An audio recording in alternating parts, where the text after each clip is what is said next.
Muito bom dia, muito boa tarde, muito boa noite. Está começando o GE Atlético. Alô, massa do Galo. Vamos discutir a vitória do Atlético sobre o Ceará por 2-0 e vamos colocar na mesa as seguintes perguntas. Marrone ou Sacha? Ou Marrone e Sacha? E a situação do Guga? É para vender ou é para manter? O Sampaoli disse que não há jogador no Atlético com característica do Natan, que o Borreiro não está pronto, que o Casares vai sair mesmo. Sampaoli está certo. Eu sou o Rogério Correia e vou discutir esses assuntos com o Guilherme Frossar, com o Guilherme Macedo e com o Henrique Fernandes. Henrique, hoje estamos com os Guilhermes aí, né? Para bater o papo. Tudo bem? Principalmente no GE Atlético, o nome Guilherme é bem-vindo, principalmente, né? Tem dois Guilhermes, pelo menos, muito importantes na história. Um como um grande artilheiro, apesar de não ter tido um grande título, e um com uma participação muito importante num título. Né, em 2013, lá o Guilherme fazendo aquele gol que levou para os pênaltis contra o Newell's. Nenhum dos nossos dois teve o nome inspirado nesses Guilhermes, mas são igualmente decisivos para um bom podcast do GE Galo. Deixa eu começar com o Frossar, que está acompanhando diariamente as notícias do Atlético. E tem uma notícia aí que, se a gente falar agora, está valendo. Daqui a 5 minutos pode não estar valendo. Situação do Sacha, como é que está em relação ao Atlético, Frossar? Pois é, um abraço, Rogério, Henrique, Macedo, todo mundo que nos ouve. Gostei muito da pauta de hoje, a pauta quente, aí, com muitos assuntos para a gente debater. O mais quente deles é realmente a possibilidade da chegada do Sacha, tá tudo bem adiantado. Eu gosto sempre de dizer, quando a gente debate assuntos factuais, o momento que a gente está gravando, né? A gente está gravando na tarde de segunda-feira, então o amigo que está ouvindo o podcast pode estar ouvindo aí na terça, na quarta, com o Sacha já anunciado, então não vai falar, pô, o cara tá desatualizado. No momento, tá muito encaminhada a situação do Sacha, falta só ele chegar num acordo com o Santos, porque ele tem uma ação na Justiça do Trabalho contra o Peixe, e para ele ter essa liberação, o Santos colocou uma condicionante dele abrir mão, pelo menos, de boa parte das exigências dele na Justiça, e tá travado por isso. Entre Sacha e Atlético tudo certo, entre Atlético e Santos tudo certo também, e o Sacha vai pintar aí no Atlético nas próximas horas, talvez, ou no máximo nos próximos dias, está realmente muito perto de ser oficializado como reforço do Galo de Sampaoli. Macedo, e o melhor caminho é esse mesmo, talvez, a negociação, né? Esse litígio entre o Sacha, Santos, o Atlético entrando nessa confusão, metendo a colher, não é negócio.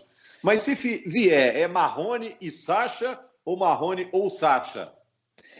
Então, fala, Rogério. Ele vai vir, que parece que está certo, está quase certo, né, sei lá. Ele já está em Belo Horizonte, né, fazendo exame e tudo. Exatamente. Fala, Rogério, Henrique, Frossar, amigos que estão ouvindo o podcast do Galo aí. Então, é difícil tirar o Marrone do time, né? Hoje, o Sacha chegando hoje, é difícil tirar o Marrone do time. É um jogador que até algumas edições atrás, o Bob e o Henrique falaram que era um cara que estava tentando se adaptar ainda a essa função mais adiantado, como um falso 9, e está conseguindo melhorar, pelo menos na minha visão. Eu tenho acompanhado esses jogos do Atlético, eu estou achando que ele está conseguindo ser mais participativo, está conseguindo finalizar mais, está conseguindo aparecer próximo do gol, como deve aparecer o 9 ou o falso 9, mas o Sacha jogou muito com o Sampaoli no Santos ano passado também. O melhor momento da carreira dele, talvez. Acho que, se não me engano, ele foi o terceiro maior artilheiro do brasileiro no ano passado. Então, é uma dor de cabeça boa, né? É clichê, mas a verdade é essa. O Sampaoli estava buscando esse jogador, mas hoje é difícil tirar o Marrone do time. Agora, eu estava pensando, Henrique, duas coisas. Eu falei que o Sacha está em BH, que é a informação que a gente tem, né, Frossar? Que ele estaria em BH. Em relação a fazer exame, isso provavelmente não, né? Agora... A situação ainda em certo... mistério, porque estão aguardando, né, a liberação oficial dele com o Santos, a retirada do processo, o fim do vínculo dele com o Peixe, para aí sim todo mundo falar de forma oficial que está tudo encaminhado aí para ele assinar com o Galo, provavelmente um contrato longo aí de 4 anos. O Sacha é um cara de 28 anos, não é tão novo, mas ainda cabe aí na carreira dele mais um contrato longo. Acho que tem rendimento aí para jogar bem por mais algumas temporadas. Hoje eu estava pensando que o Atlético pode até vir a ganhar um concorrente, porque o Guerreiro se machucou no Internacional, né, e não joga mais até o fim do ano. O Inter está nessa também, de procurar agora um cara lá para frente, né? Mas isso sou eu que estou falando, não vi nenhuma notícia em relação ao interesse do Inter pelo Sacha, não, mas tem um histórico e tudo, né? Agora, Henrique, eu estava pensando assim, um time para lutar pelo título, como o Atlético, que está se candidatando como um concorrente à taça, tem que ter aquele centroavantão, porque esse centroavantão que faz um gol a cada 2 jogos garante ali um volume de pontuação. Você vê o que o Cano está fazendo no Vasco, por exemplo. Você já conta com aqueles gols dele, né? Time que vai brigar pela taça tem que ter um centroavante. O Flamengo do ano passado... Metedor de gol mesmo, não improvisado, não é o 9,5 que você cita, é o 9 mesmo. 9,5 foi o Natan contra o Flamengo, né? A gente brincou com isso, mas o Flamengo do ano passado tinha esse goleador, né? O Gabriel, parece muito claro, apesar de também ter uma divisão de gols. O Corinthians teve o Jô em campeonatos anteriores. Palmeiras já não teve, o Daverson, nem o William era um cara que aparecia fazer gol, o Borja também era muito questionado. Eu acho que não necessariamente. Eu acho que você pode montar um time competitivo, brigar pelo título, conquistar o título, havendo uma divisão maior dos gols, sem ter aquele grande artilheiro disparado. O seu ataque como um todo tem que funcionar, né? E pro atleticano tanto faz quem vai botar a bola para dentro, se vai ser o Marrone, se vai ser o Johan, como foi na quarta-feira, se vai ser o Natan, como foi na reta final do Mineiro ali de semifinal. Não importa, desde que as chances sejam criadas e alguém faça. Agora, o Sacha, essa competição que pode se desenhar, Sacha-Marrone, é um negócio meio eu sou você amanhã, sabe aquela... O que o Sampaoli quer fazer com o Marrone, ele fez com o Sacha. O Sacha também não era esse cara de definição. Não era o centralizado. Ele era um jogador que jogava mais aberto. No Inter, no Goiás, nos times que ele defendeu, ele sempre jogava mais aberto. Ele não era esse centroavante, esse cara afeito a jogar como 9. E se tornou um cara efetivo, que fez os gols, que ajudou muito o Santos naquele ataque com o Soteldo e Marinho. Então acho que pode ajudar no Atlético, está mais acostumado. E a chegada dele não necessariamente significa a saída do Marrone do time. Se você analisar rendimento hoje, o Keno está mais ameaçado que o Marrone. Vamos ser sinceros aqui, o Keno foi uma contratação cara, mas ele não está entregando. O jogo contra o Ceará ontem, a gente vai entrar no jogo especificamente, o Atlético, os 2 pontas deixaram o Atlético na mão. Savarino e Keno muito abaixo, num jogo que estava amarrado, que coletivamente o time não funcionou bem. Esses caras têm que te dar vitória pessoal. Eles têm que atropelar o lateral do adversário para você ter efetividade. E o Keno teve algumas bolas para isso. Então o Marrone pode, com a chegada do Sacha, além de reduzir a pressão de ter que ser o homem-gol, né? Ele pode ser o homem-gol se seguir jogando bem, ele pode ganhar um pouquinho mais de chance também no lado dele, no lado esquerdo. Se o Keno não conseguisse encaixar rápido esse esquema, a gente sabe que o Sampaoli não tá nem aí para currículo, gente. Já barrou um monte de cara aí com currículo até mais pesado que o do Keno. Se for o caso, ele vai com o moleque, vai com o Sacha também, não tá nem aí. Quem vai dizer isso é treino e jogo. Agora, falando do Sacha que pode chegar, vamos falar também do Guga. O Guga teve para sair, Spartak Moscou, que tinha interesse, né? Parece que a situação tá morrendo. E, por outro lado, o Flamengo tá procurando um lateral.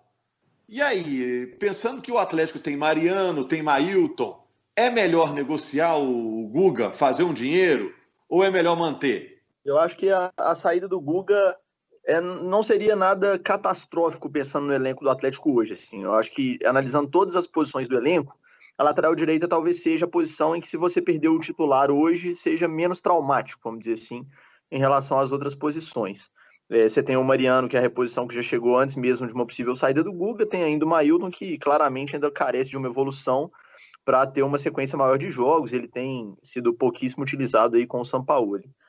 Realmente, houve uma situação para o Spartak que acabou não evoluindo, alguns detalhes ali no meio das conversas deram uma travada, pelo que eu sei está praticamente já descartada essa possibilidade, apesar de ainda não 100% descartada, e houve um interesse ali preliminar do Flamengo, mas também não evoluiu para uma proposta, até porque o Flamengo já encaminhou o substituto do Rafinha. Então, sinceramente, acho que o Atlético, se receber uma boa proposta pelo Guga, até pelo fato de precisar fazer dinheiro, e o clube fala disso abertamente desde o início do ano, que precisa fazer pelo menos mais 1-2 boas vendas na temporada, eu acho que a saída dele é possível sim, mas ainda não há nada totalmente encaminhado nesse sentido. Agora, Frossar, eu acho que para o Flamengo não. Eu acho que não tem negócio com o Flamengo não. E vou explicar por quê. Eu sei que o Atlético precisa do dinheiro, o Frossar nem precisava citar isso, a gente sabe que o negócio tá ruim, mas ele que acompanha, e tá ruim para todo mundo, não é uma questão do Atlético, tá ruim para todo mundo, é importante fazer caixa agora, a gente já viu material do Frossar no site algumas vezes falando sobre isso, dos jogadores que têm mais poder de venda, Guga, Rabelo, esses caras talvez tenham negócio. O problema é lidar com o Sampaoli se você libera o seu lateral para um time que concorre com você e que não tem lateral. Por mais que tenha a questão financeira, o Sampaoli quer competir pelo título brasileiro. A mensagem que você passa para o seu treinador, para o qual você já recusou trazer 5 reforços, como disse o PVC na coluna dele, né? Traz agora, pode estar trazendo agora um centroavante que ele precisa.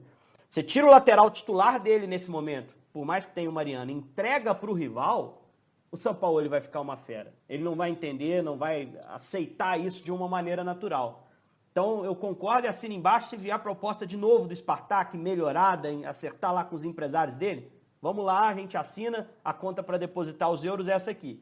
Agora, se for o Flamengo, irmão, obrigado, Flamengo. Você não tem conversa. Eu acho que fica mais ou menos nesse pé. E a situação do Flamengo também, o Flamengo já está aí praticamente certo aí com o Isla, né, lateral direito, com currículo europeu também. Então, assim, acho difícil. A gente sabe que houve um início de uma conversa ali, uma consulta, o Flamengo através de empresários ali, mas nada chegou de forma oficial ao Atlético, o Flamengo não fez uma proposta ao Galo, e eu concordo plenamente com o Henrique, assim.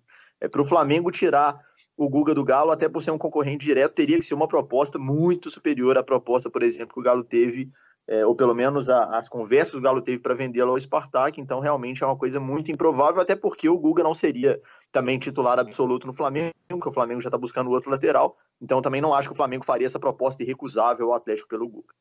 Ô Macedo, mas Otero e Casares podem ir para clubes brasileiros, aí não tem problema? Essa tese do Henrique cai por terra, não? Ou segue valendo que, por exemplo, o Corinthians não é apontado como candidataço ao título? Não, a diferença é que esses caras estão a mais, né? A diferença é que esses caras aí estão a mais no elenco. Eles saindo é espaço para trazer quem o Sampaoli queira, financeiramente. O Guga é titular do Atlético, o Flamengo, para mim, é o maior concorrente. Acho que a diferença para mim é essa. Vamos ver o que o Macedo pensa. Você viu, né, Macedo? Não deixou nem você responder. Tocou na ferida. Eu vou tirar essa situação na ficou redação. Tá querendo derrubar minhas teses. Mas é isso mesmo. E eu acho que até levando os dois estrangeiros aí como exemplo, o fato de o Sampaoli estar escalando o Guga mostra que a saída dele não está próxima mais, né? Porque enquanto teve uma negociação próxima de ser concretizada, ele tirou do time. E é o mesmo caso do Casares e do Otero. O Otero não se encaixou do jeito que o Sampaoli quer e aí já vai ser negociado. O Frossar pode falar melhor do que eu dessa negociação com o Corinthians. E o caso do Casares também. Se não está focado, se não quer renovar, não joga. E o caso do Otero no Corinthians, eu não vejo Corinthians. Eu vejo Corinthians bem longe de briga pelo título, para falar a verdade. Tem um treinador bom, mas que não encaixou ainda o estilo de jogo dele, está tentando melhorar. Então, acho que reforçar o Corinthians nesse momento não é prejuízo ao Atlético, não. Torcedor vai lamentar a saída do Otero, Frossar? Tá para sair mesmo? Então, eu acho que é uma boa chance, sim. É igual o Henrique falou aí, é perfeito, assim. E o Atlético tem falado isso desde o início do ano. Para chegar um novo jogador, para o Atlético melhorar o elenco, precisa sair. Não cabe. O Galo não tem condição de incrementar ali folha salarial com chegada de reforços sem abrir mão de alguns jogadores. E o Casares e o Otero hoje são atletas que realmente são extras ali na folha salarial do Galo. O Casares sequer treina no grupo principal, né? Tá treinando no grupo de transição já há algum tempo. E o Sampaoli deixou muito claro na coletiva, depois da última vitória, e no último podcast do Galo eu estava elogiando as coletivas do Sampaoli, porque eu realmente acho ele muito direto e muito claro nas coisas que ele fala. Foi muito claro que o Casares está fora dos planos, que ele vai seguir o caminho dele em outro lugar, que ele não pretende usar. E o Otero, acho que o próprio fato dele não estar sendo relacionado já diz que o treinador não tem gostado da avaliação, assim, do rendimento dele no dia a dia, né? O Sampaoli até falou, olha, alguns jogadores entendem o modelo de jogo muito rápido, outros demoram um pouco mais, outros não entendem nunca. E aparentemente o caso do Otero está aí entre a segunda e a terceira opção, para ser gentil, né? Então, assim, o Otero realmente, muito difícil ele permanecer, ele tem um dos maiores salários do elenco, tem a negociação com o Corinthians, que não está tão avançada assim, mas tem outras possibilidades também. Eu acho que o Galo, assim que possível, vai fazer negócio com o Otero, e o Casares, assim que ele arrumar um clube, ele não vai encontrar barreiras para sair do Galo, porque realmente aqui, ao que tudo indica, a gente não gosta nunca de cravar esse tipo de coisa, porque o futebol é muito maluco, mas ao que tudo indica, o Casares nem volta a vestir a camisa do Galo mais. Você me deu um gancho Sampaoli, aí. Não é só porque o Sampaoli já falou que gosta de trabalhar com elencos mais enxutos, né, Frossar? Tem essa situação também. Ainda tem. E aí ele disse na coletiva, a entrevista coletiva de ontem foi bem legal, tinham perguntas meio que ele tinha que ser mais incisivo mesmo, e ele foi. Ele disse, Henrique, que não tem jogador no elenco do Atlético com característica do Natan, que o Borreiro não está pronto, e que o Casares vai sair mesmo. Ele está certo em tudo? Sampaoli? Sobrou até de beiradinha ali para o Mailton, né? Que também está meio fora. Agora, ele tem que dar uma segurada no elenco, porque você não sabe o que vai acontecer com o Guga, né? O Mariano tá lá. Se o Guga sair, o Mariano joga. Eu acho que vai ajudar o time também. Talvez até melhore. O Guga não fez um bom jogo contra o Ceará. Mas em relação ao Mailton, é um caso à parte, vai depender dessas negociações.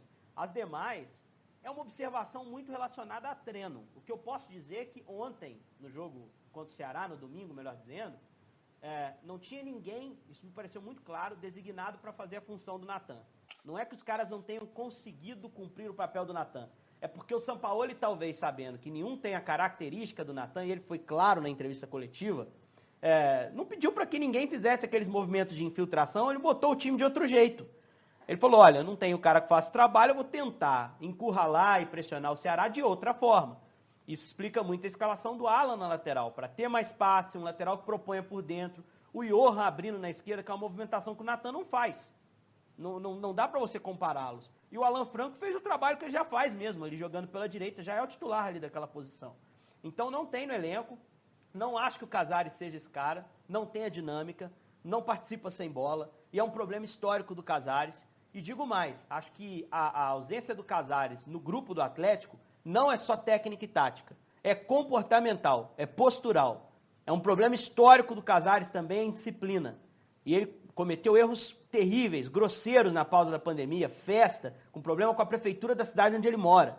São coisas graves. E eu acho que isso tem a ver também. O Sampaoli também pesou o comportamento extracampo dele para tomar essa decisão. E eu, sinceramente, apesar de achar um jogador talentosíssimo, apesar de torcer para que aconteça o que o Sampaoli disse, né? Voltar a jogar em qualquer lugar, a qualquer hora. Eu torço para que ele recupere a carreira, mas eu não lamento pela saída dele do Atlético, porque várias chances foram dadas e ele não se cuidou. Em relação ao Borreiro, um jogador jovem também, observação mais de treino do Sampaoli, e que há um tempo maior aí para maturar esse jogador na mão do Sampaoli. Se ele for inteligente, ele tem a crescer muito também. Bom, o Atlético pega o Botafogo, jogo na quarta-feira no Rio de Janeiro. O Atlético já ganhou do Flamengo, do Corinthians, do Ceará, está com 100% de aproveitamento, está na liderança, o Brasil inteiro está elogiando o Galo do Sampaoli, e agora mesmo jogando fora, é favorito, né, contra o Botafogo, ou não dá para dizer?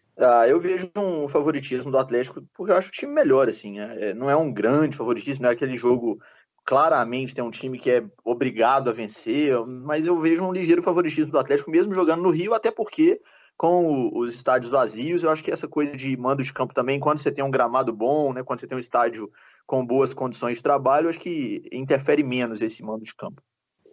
O Botafogo, Macedo, liga aí para você falar. Botafogo, se for olhar retrospecto recente, um time enjoado, né, quando joga contra o Atlético, né? Já foi mais, inclusive, né? Acho que o Atlético aí no ano passado conseguiu acabar com esse estigma aí. Mas o Botafogo que conseguiu 2 empates fora de casa, né? Saiu para jogar com o Bragantino, empatou, poderia ter vencido no final. Teve um lance, se não me engano, com o Bruno Nazário ali de errar um gol no finalzinho. E contra o Fortaleza, empatou 100 gols lá com o Fortaleza. Um jogo até não assisti, para ser sincero, mas vi comentários que foi um jogo até tecnicamente fraco. O Atlético, para mim, é favorito nesse jogo. E não é pouco, não. Eu discordo do Frossar nesse ponto aí. Não, eu acho que o Botafogo estreia em casa, né, nesse jogo, né? Não fez nenhuma partida em casa ainda. O jogo da primeira rodada contra o Bahia foi adiado, porque o Bahia estava jogando a final do Baiano. Eu acho que o Botafogo está se defendendo melhor do que estava no Carioca. Isso é uma má notícia para o Atlético, porque o Ceará se organizou minimamente, parou o Galo muito bem, num jogo sob forte calor, que a gente não vai ver na quarta. Na quarta, um jogo noturno, já baixa bem a temperatura, já não tem aquela lua que a gente viu no Mineirão, que eu tô preocupado com a careca do Sampaoli, porque pode ter queimado feio se ele não passou um protetor, ele ficou no sol o tempo todo. Mas é um jogo que o Atlético tem o seu favoritismo, sim, não dá para negar, até porque eu acho difícil o Botafogo se fechar.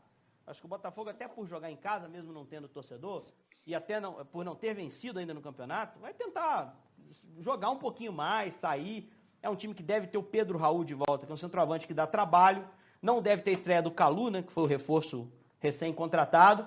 Mas é um time que, pelo menos defensivamente, mostrou alguma evolução. O Galo vai ter que ter alguma paciência também para passar por esse jogo. Até perguntar ao Frossar, que acompanha dia a dia, A gente viu o Arana ser poupado no jogo contra o Ceará inesperadamente, para algumas pessoas, a gente que acompanha, o Guilherme que acompanha, até se esperava pela sequência de jogos.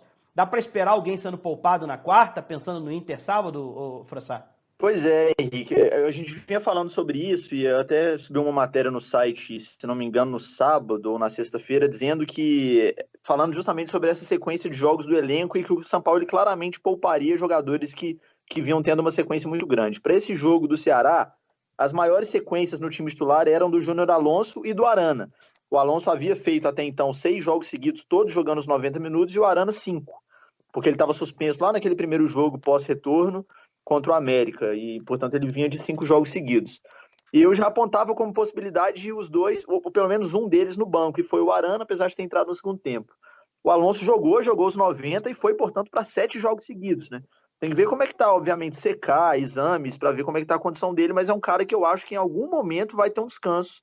Não sei se vai ser contra o Botafogo. De qualquer forma, eu acho que são 2 jogos aí agora na sequência do Galo, Botafogo e Inter, que vão ser decisivos, assim, pra gente ver de fato se o Atlético entrou mesmo chutando a porta no Brasileiro, mostrando mesmo nesse início de campeonato que é candidato ao título, até porque ano passado mesmo o Galo começou o campeonato com 3 vitórias e depois caiu bastante, mas em outro contexto o time era bem inferior, o treinador também. Então vamos ver o que vai ser dessas 2 próximas rodadas. O Galo que tem agora Botafogo e depois o Inter que perdeu o Guerreiro, né? O Guerreiro teve uma lesão grave de joelho, não joga mais na temporada. Um desfalque importantíssimo para o Colorado, não só para esse jogo, mas para todo o campeonato. 2 jogos seguidos para o Atlético fora de casa. Valeu, gente. Parabéns ao Atlético, né? Início espetacular do Galo. E a massa está otimista com esse Brasileirão que está só começando. Valeu. O Atlético está de volta em breve aí, depois do próximo resultado do Brasileirão. Grande abraço.